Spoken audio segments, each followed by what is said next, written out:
자, 이렇게 잘못된 그 삼위일체론을 우리가 양태론이라고 이야기했어요. 영어로는 모달리즘 이렇게 이제 돼 있는데, 오늘은 이 이야기를 하려고 합니다. 양태론은 결국은 단일신론을 얘기하는 거예요. 그러니까 여호와 하나님이든 아니면 아들 하나님이든 성령 하나님이든 인격자가 하나밖에 없다는 거예요. 하나밖에 없다.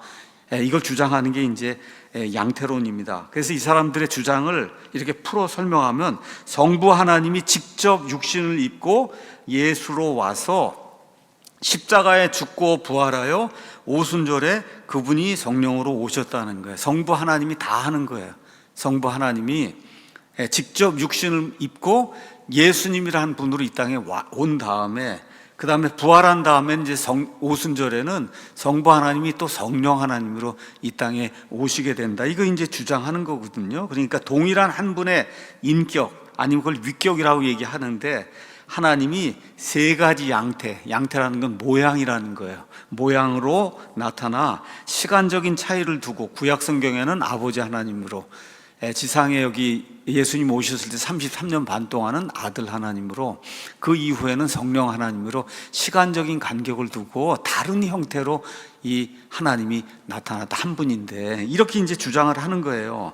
정통 삼위일체는 세 인격, 아니면 위격이라고 얘기해도 좋아요. 그러니까 그 다음에 한 본질, 한 본질을 이야기해요. 이게 천주교에서는 이거 잘못 가르쳐요. 그러니까 이 뭐라고 이야기하냐면, 아버지 하나님이 계시고 아버지 하나님에게서 아들이 발출이 돼서 나온다 그래. 또 발출이 된 그 아들과 여기 사이에서 성령님이 발출이 돼서 나온다. 이렇게 되면 아버지 하나님 밑에 아들 하나님, 성령 하나님이 예속이 되는 거예요. 이러한 거는 삼위일체가 아닙니다. 아버지 하나님, 아들 하나님, 성령 하나님이 co-equal, 모든 면에서, 능력 면에서, 은혜 면에서, 뭐 아름다운 면에서, 거룩한 면에서, 모든 면에서 co-equal, 동등하게 돼야지 누구에게 예속이 되는, 이런 거는 성경이 이야기하는 그런 그 삼위일체 하나님이 아닌데, 하여튼 어쨌든 정통 삼위일체는 세 인격과 한 본질, 그래서 한 하나님을 이야기하는데 반해서 양태론은 한 인격과 한 본질을 이야기하기 때문에, 양태론의 이제 삼위일체는 실제적인 그런 삼위일체로, 성경이 이야기하는 삼위일체로 이제 볼 수가 없는 거죠. 그래서 오늘 양태론적인 삼위일체를 어떻게 이제 표현하느냐, 한 사람의 세 가지 사역적 직분, 그 다음에 물이 하나인데 액체도 되고 기체도 되고 고체도 된다. 이렇게 나오면 이게 양태론인 거예요. 이게 양태론이에요. 그래서 어떤 사람이 교회에선 장로인데 집에 가면 아버지고, 그렇죠, 회사에 가면 사장이다, 이렇게 이야기하는 이런 스타일의 한 명이에요. 근데 태가 바뀌는 거예요. 어디 있느냐에 따라, 구약에 있느냐, 신약시대 여기 지상에 계시느냐, 그 이후에 부활한 이후에 이 교회 시대에 계시느냐에 따라서 동일한 한 분이 모습이 바뀌는 거로 이렇게 나타난다. 이게 이제 양태론인 거예요. 그래서 이런 거는 삼위를 단지 사역적으로 구별할 뿐이지 인격적으로는 구별하지 않아요. 그러니까 아버지 하나님, 아들 하나님, 성령 하나님 인격적으로 동일하다는 거예요. 동일한 그런 분이다. 한 분이니까.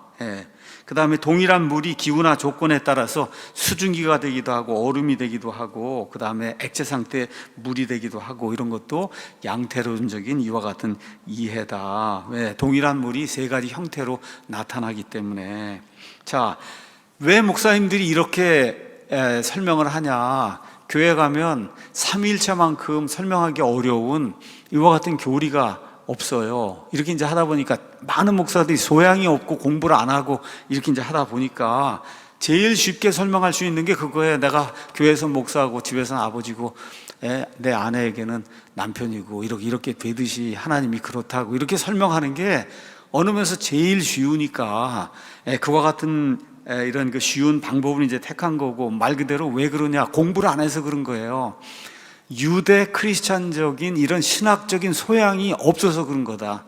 이게 신학교에서도 안 가르치고 교수들도 제대로 가르치지 않고, 이게 지금 답습이 돼서 지금 100년 이상 내려오다 보니까 한국처럼 이렇게 양태론을 많이 가르치는 이와 같은 기독교를 가진 그러한 나라가 별로 없어요.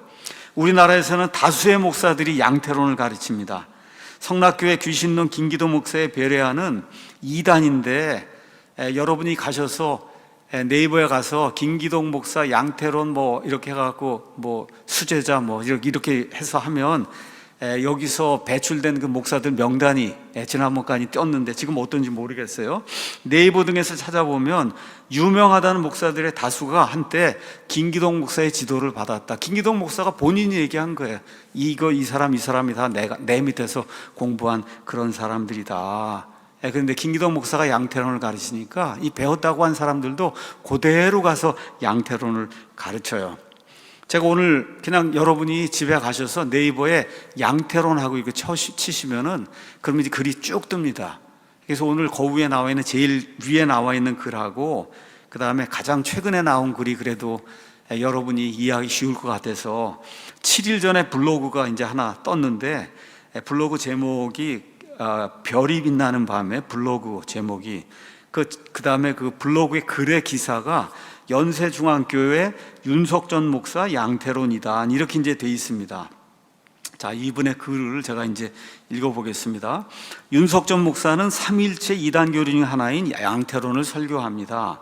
윤 목사는 김기동의 베레아 아카데미에서 공부한 이 양태론을 평생 동안 고수했습니다. 그러니까 윤석전 목사가 김기동 목사의 베레아 아카데미에서 이제 공부를 했다는 거예요. 자, 그래서 이제 나옵니다. 이게 가서 보니까 2022년 5월 29일 유튜브 주일 설교 주일밤 예배 4부 가서 보니까 제목이 성령을 좇아 행하라 이렇게 돼 있어요. 그래서 제가 가서 집어넣습니다. 윤석전 성령을 좇아 행하라 그러니까 정말 2022년 5월 29일 설교가 뜹니다. 그래서 그 가서 30분 24초부터 양태론이 나온다 그래서 30분 24초부터 가서 제가 봤어요. 그랬더니 사실 오늘 제가 음성을 다 해서 만들어 왔는데 잊어버리고 여기 방송실에 보내지 못해갖고 그냥 제가 읽습니다. 본질을 아버지라고 합니다. 본체로 보일 때 성자 하나님이라고 합니다. 또 하나님은 영이시니 할 때 하나님이 영이 되실 때를 성령이라 그러니까 영이 되실 때 여러분 영이 되신다는 거예요. 이건 아니거든요. 어떻게 아버지 하나님이 영이 될 때가 있고 아들이 될 때가 있어요. 완전히 다른 인격체인데 지금 이런 스타일의 그 설교를 지금 몇십 년 동안 지금 하고 있는 거예요. 잘 보세요. 삼위 하나님이 일체가 되는 것은 본질, 본체, 본영이 하나라는 그런 말입니다 하고 이 삼위일체를 지금 열심히 설명을 하고 있습니다. 그래서 여기 그 블로그 주인이 이렇게 쓴 거예요. 쉽게 설명하면 한 집의 가장인 아버지가 집에서는 아버지, 교회에서는 목사, 혹시 이중직으로 회사를 운영하면 그러면 사장님이 되듯이 한 인격체가 세 역할을 하는 게 양태론이다. 양태론, 아들이 될 때가 있고 또 성령이 될 때가 있대잖아요. 이게 이런 식으로 이게 지금 이 시간에도 지금 설명을 하고 있는 거예요. 참 안타까운 거는 그런데 수만 명이 지금 듣고 아멘 아멘 그러고 있는 거예요. 그 목소리 듣질 못하겠더라고요. 이게 정상적인 사람의 목소리가 아닌 것 같은데 그걸 듣고 아멘 아멘 하고 있는 그 사람들이 여러분 좀 불쌍하지 않습니까 이게? 네. 자, 그래서 이 사람이 얘기하는 거예요. 목회자들이 신학을 배울 때 가장 중요한 게 조직신학으로, 조직신학은 기독교 교리에 대해 공부하는 거다. 제가 이야기했잖아요. 가장 중요한 게 조직신학이다. 이분도 그렇게 얘기하는 거예요. 근데 조직신학을 잘못 배우고 교회를 개척하면 이단으로 빠질 가능성이 상당히 높습니다. 이분이 그렇게 쓰면서 윤석정 목사가 그래서 지금 이렇게 된 거다. 이렇듯 윤석정 목사는 성락교회 김기동 목사가 사용하는 본질, 본체, 본영이라는 이단 용어를 그대로 사용하고 있습니다. 양태론은 확실한 이단교리입니다. 연세중앙교회 교세가 지금보다 작았다면 윤 목사는 이단 판정을 받았을 겁니다. 기독교 침례, 윤 목사가 속해 있는 이 기침은 윤 목사에게 사정하다시피 양태론 주장을 수정하라고 권고하면서 이단 판정을 미루고 있다. 교회가 크니까 2만 명 되니까 뭐 이단이라고 얘기하기가 어려우니까 사정한다는 거예요. 제발 그거 하지 말라고. 그런데 계속 고소하고 있다는 거예요.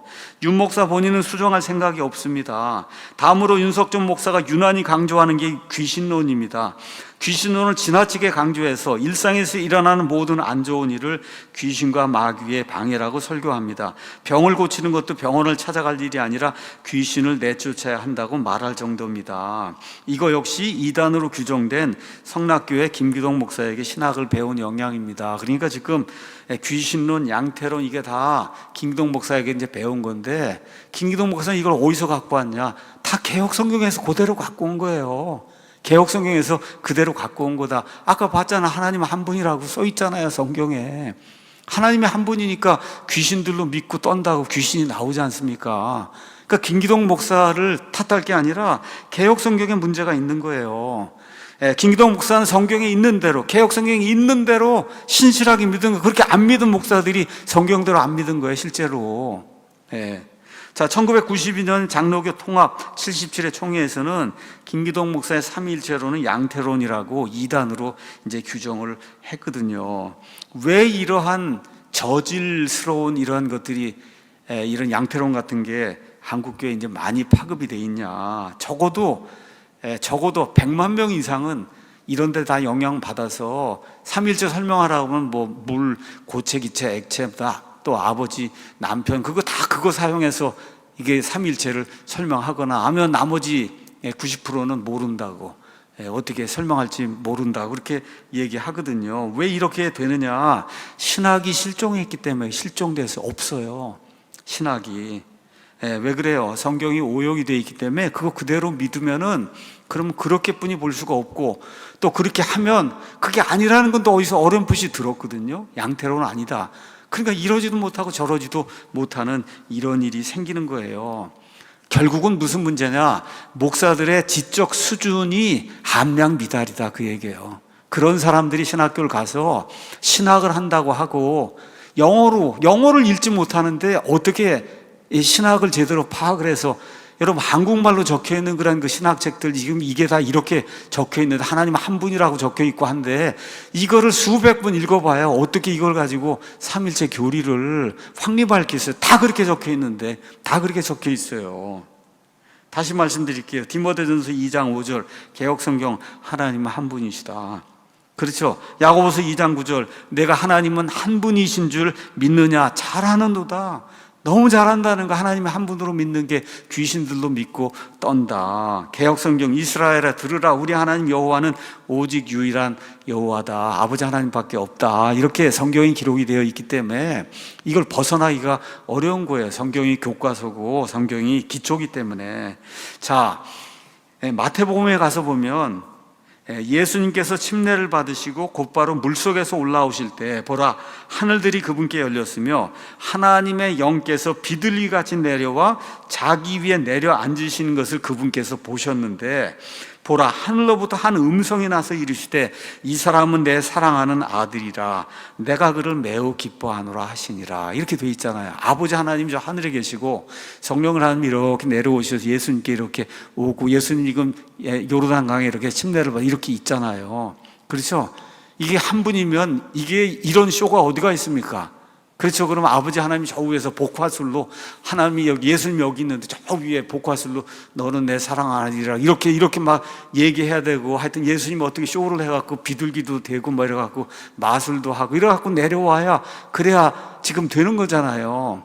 여기 있는 그대로 믿으면 서로 세 분이 완전히 다른 인격체잖아요. 저 위에 아버지 하나님이 계시고 성령 하나님 내려오시고 침례를 받고 하는 그런 예수님이 여기 계시고, 이렇게 서로 다른 그런 인격체로 존재해야, 그래야 한 하나님이 되는 이런 구조로 기독교 하나님이 그렇게 돼 있는데, 이거는 이렇게 읽고는 번역은 또 하나님은 한 분이라고, 내가 한 분이신 줄 믿으니 잘한다고 또 그렇게 가지고 번역을 해놨으니까 이게 헷갈리게 돼 있잖아요. 이게 이렇게 되면 안 된다는 거죠.